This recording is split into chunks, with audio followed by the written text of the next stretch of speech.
Hello friends, आप सभी का वेलकम है आपके अपने YouTube चैनल DRD अड्डा पे। और आज के इस वीडियो में मैंने जो वर्कशीट्स बनाए हैं वो टॉपिक बनाया है आवर होम।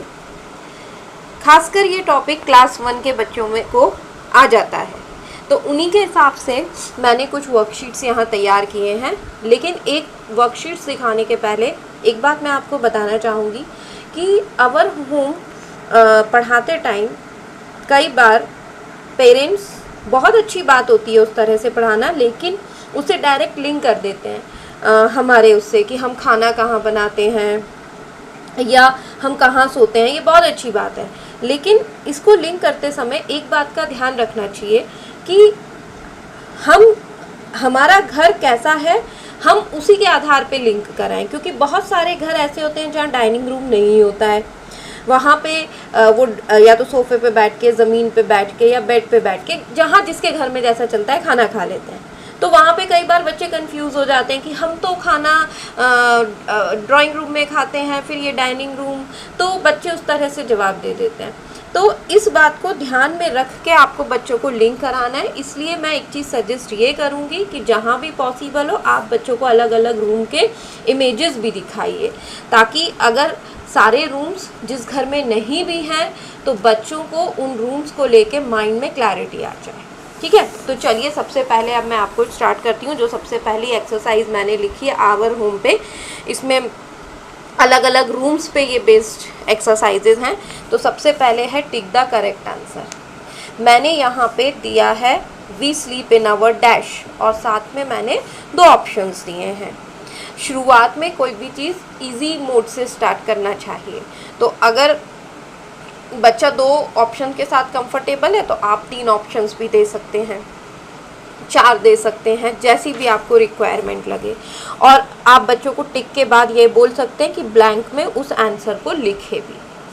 सेकेंड, जैसे मैंने बताया, we cut vegetables in the dash. तो अब वेजिटेबल सब्ज़ी काटने के लिए नॉर्मली तो हम दूसरे रूम में बैठ भी जाते हैं कई बार घरों में, लेकिन वही चीज़ है कि जो मैंने अभी आपको कही कि कोई भी रूम को जब बच्चे के साथ आप लिंक करें, उसको डायरेक्ट रिलेट करवाएं, तो एक्सप्लेन करते समय इस चीज़ को बताना पड़ेगा कि भाई ये यहाँ होती हैं चीज़ें, लेकिन हम हमारे कंफर्ट के लिए कई बार इधर उधर कर लेते हैं, है ना। चलिए, नेक्स्ट है we must keep our house tidy and dash. तो डर्टी एंड क्लीन, कोई भी ऑप्शन।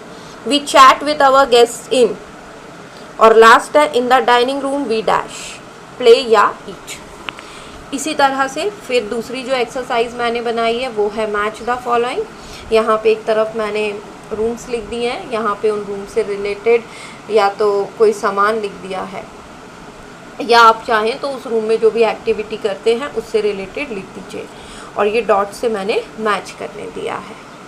ठीक है, next, circle the odd one out. Odd one out को सर्कल करना है।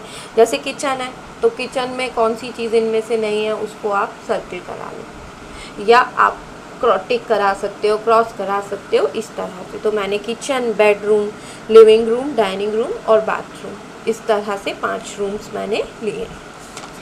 नेक्स्ट आता है fill in the blanks. Fill in the blanks में जैसे कि मैंने यहाँ पे लिया है कि मैंने बच्चों को ऊपर में एक ब्रैकेट दिया है कि आप इस ब्रैकेट मतलब इसकी हेल्प से यहाँ पे आंसर्स लिखें। तो जैसे ये है we dash in the kitchen, in the dash. तो बच्चे जब भी यहाँ आंसर लिखें तो आप उनको कहिए ऊपर वो कट भी कर देना है। जैसे मान लीजिए कि बच्चा यहाँ पे लिख रहा है कि इन डैश आई स्लीप, तो अगर वो यहाँ बेडरूम लिख रहा है तो ऊपर से ऐसे बेडरूम को कट कर दे इस तरह से, है ना। तो उससे क्या होगा कि उसको ईजी रहेगा, ऑप्शंस कट होते जाएंगे जैसे जैसे, तो उसको ईजी होता जाएगा। नेक्स्ट जो एक्सरसाइज है वो स्पेलिंग को याद कराने का तरीका है। Fill in the missing letters. मैंने वही 5 रूम्स के स्पेलिंग्स जो हैं, मैंने किसी स्पेलिंग में जैसे 2-2 ब्लैंक दिए हैं, आप चाहें तो 1-1 ब्लैंक दीजिए, चाहें तो 3 ब्लैंक दीजिए, लेकिन शुरुआत इजी तरीके से करिए।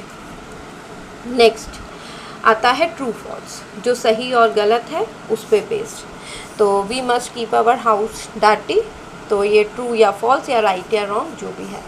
We chat with our guest in the living room, we brush our teeth in the kitchen, I sleep in the bathroom, we eat food in the dining room. तो इस तरह से ये हो जाएगा। और लास्ट जो है मैंने ये इस तरह से ग्रिड बनाया है, जिसमें ग्रिड में आप वही चीज़ें लिखिएगा जो बच्चे को मालूम हो। तो जैसे मैंने रूम्स का एक ग्रिड बनाया है, तो जो 5 रूम्स मैंने कंसीडर किए हैं उसी के लिए। अगर बच्चे को स्पेलिंग्स याद हैं तो बहुत अच्छी बात है, नहीं तो आप उनको यहाँ पे शुरुआत में लिख के दे दीजिए कि आपको बेडरूम की स्पेलिंग लिख के दे दीजिए और उससे कहिए कि आप बेडरूम की स्पेलिंग ढूंढिए, जैसे ये रहा। तो इस तरह से वो धीरे धीरे ग्रिड की प्रैक्टिस भी उसको हो जाएगी। तो अगर आपको वीडियो पसंद आया है प्लीज़ लाइक कीजिए, शेयर कीजिए अपने दोस्तों के साथ और चैनल सब्सक्राइब कीजिए। इसी तरह के वीडियोस लेके मैं आपके लिए आती रहूँगी। Thank you.